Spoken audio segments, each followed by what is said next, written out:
राजस्थान में भी कांग्रेस को करंट लगा। अशोक गहलोत ने कहा था कि राजस्थान में अंडर करंट है। उनकी बात सही निकली। कांग्रेस को राजस्थान की जनता ने वाकई में करंट लगा दिया। ज्यादातर एग्जिट पोल्स गलत साबित हुए। राजस्थान में बीजेपी को बहुमत से ज्यादा सीटें मिली। 199 सीटों पर चुनाव हुए थे। असेंबली में 200 सीटें हैं।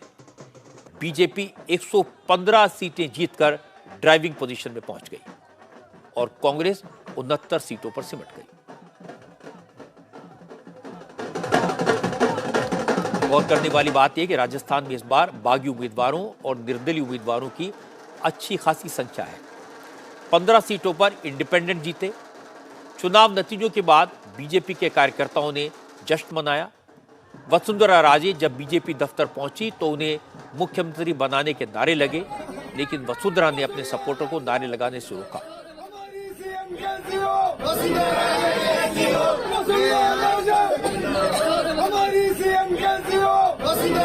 और इसके बाद वसुंधरा ने कहा, यह जीत प्रधानमंत्री मोदी के नेतृत्व, अमित शाह की रणनीति और कार्यकर्ताओं की मेहनत की जीत है। राजस्थान की ये जो शानदार जीत है, ये माननीय हमारे प्रधानमंत्री नरेंद्र मोदी जी, जिनका मंत्र था ये सबका साथ, सबका विकास, सबका विश्वास और सबका प्रयास, ये उसकी जीत है। उनकी दी हुई गारंटी की जीत है। ये जीत हमारे माननीय केंद्रीय मंत्री होम मिनिस्टर अमित शाह जी की रणनीति की जीत है और ये जीत 2024 में मोदी जी को फिर से देशवासियों की सेवा का अवसर देने की जीत। दूसरी तरफ आज जयपुर में कांग्रेस के दफ्तर में सन्नाटा है। हैरानी की बात है कि अशोक गहलोत को मिलाकर 25 मंत्रियों ने चुनाव लड़ा। इसमें से 17 मंत्री अपनी सीट नहीं बचा पाए। प्रताप सिंह खाचरियावास, गोविंद राम मेघवाल, भंवर सिंह भाटी, शकुंतला रावत, विश्वेंद्र सिंह, रमेश चंद मीणा, शाले मोहम्मद, उदयलाल आंजना सब के सब चुनाव हार गए। इसके अलावा गहलोत सरकार में मंत्री रहे बीडी कल्ला, जाहिदा खान, भंवरलाल जाटव, ममता भूपेश, प्रसादी लाल मीणा, सुखराम बिश्नोई, रामलाल जाट और प्रमोद जैन भाया को भी जनता ने घर बैठा दिया। सबसे बड़ी बात यह है, अशोक गहलोत ने अपने 6 सलाहकारों को टिकट दिया था। उनमें से 5 संयम लोढ़ा, राजकुमार शर्मा, बाबूलाल नागर, दानिश अबरार और पूर्व मुख्य सचिव निरंजन नायर भी चुनाव हार गए। जब जनता ने विदाई का फैसला सुनाया तो अशोक गहलोत बिना देर किए इस्तीफा लेकर राजभवन पहुंच गए और इस्तीफा देने के बाद गहलोत ने कहा, उन्होंने काम तो बहुत किए लेकिन जनता बीजेपी की कम्युनल पॉलिटिक्स में फंस गई। जो मोदी जी, अमित शाह जी और जितने नेता आए थे, जो भाषा बोल के वो गए हैं, वो भड़काने वाली भाषा थी, तनाव पैदा करने वाली भाषा थी, दंगे करवाने वाली भाषा थी। अब हो सकता है हिंदू और मुस्लिम और जो धर्म की बात ये लोग करते हैं, वो भी एक कारण हो सकता है।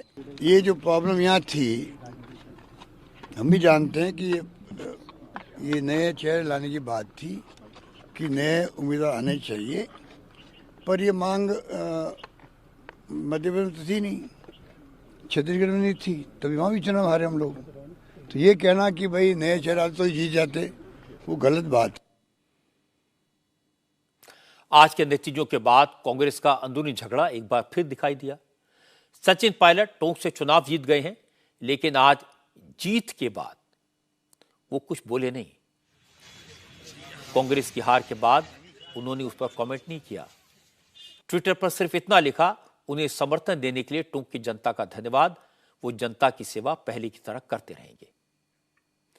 आज दिल्ली में जीत के जश्न के वक्त प्रधानमंत्री नरेंद्र मोदी ने खास तौर पर राजस्थान के चुनाव की बात की। मोदी ने कहा, उन्होंने कभी किसी तरह की भविष्यवाणी नहीं की, लेकिन राजस्थान की जनता का प्यार देखकर उन्होंने ये नियम तोड़ दिया था। पहली बार भविष्यवाणी की थी और जनता ने उस भविष्यवाणी को सही साबित किया। राजनीति के इतने वर्षों में मैं हमेशा भविष्यवाणियों से दूर रहा हूं। मैं कभी वादे वादे और बड़ी बड़ी घोषणाएं नहीं करता हूं। इतने साल हो गए, कभी नहीं करता हूं। लेकिन इस बार चुनाव में मैंने अपना ये नियम भी तोड़ा था। मैंने राजस्थान में मावजी महाराज को प्रणाम करते हुए उन्हीं की धरती पर ये भविष्यवाणी की थी कि राजस्थान में कांग्रेस सरकार लौट करके नहीं आएगी। मैं भविष्यवेत्ता नहीं हूं, लेकिन मेरा राजस्थान के लोगों पर भरोसा था, वहां की जनता पर भरोसा था, और आज हम नतीजे देख रहे हैं। राजस्थान की जनता का मैसेज साफ है। लालच देकर, झूठे वादे करके जनता को बरगलाया नहीं जा सकता, बहकाया नहीं जा सकता। कांग्रेस ने राजस्थान में हर तरह का एक्सपेरिमेंट किया। 50 लाख का हेल्थ इंश्योरेंस, महिलाओं, बुजुर्गों, किसानों, बेरोजगारों सबको हर महीने पैसा देने जैसे वादे किए, बड़े बड़े वादे किए। लेकिन सारे फॉर्मूलों को जनता ने अनसुना कर दिया, नकार दिया। और इसका मतलब है कि मजबूत लीडरशिप, बेदाग लीडरशिप, इफेक्टिव और डिसाइसिव लीडरशिप को जनता पसंद करती है। बीजेपी ने बिना किसी चेहरे के चुनाव लड़ा, सिर्फ मोदी के नाम पर चुनाव लड़ा। जनता ने मोदी की गारंटी पर यकीन किया। चुनाव नतीजों से अशोक गहलोत के राजनीतिक भविष्य पर सवाल उठेंगे। सचिन पायलट अपना नया रास्ता तलाशेंगे, क्योंकि अब 5 साल तक खाली बैठना उन जैसे नौजवान नेता के लिए आत्मघाती होगा। इसलिए इन चुनाव नतीजों के आफ्टर इफेक्ट राजस्थान में अभी अगले कुछ महीनों में दिखाई देंगे। लेकिन फिलहाल राजस्थान में बड़ा सवाल है कि मुख्यमंत्री कौन बनेगा।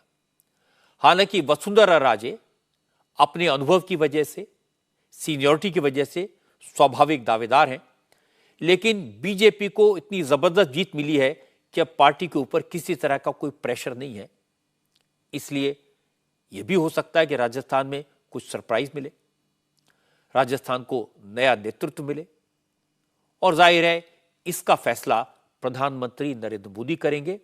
और जैसा मैंने पहले कहा, मोदी क्या करेंगे, किसे बनाएंगे, ये कोई नहीं जानता।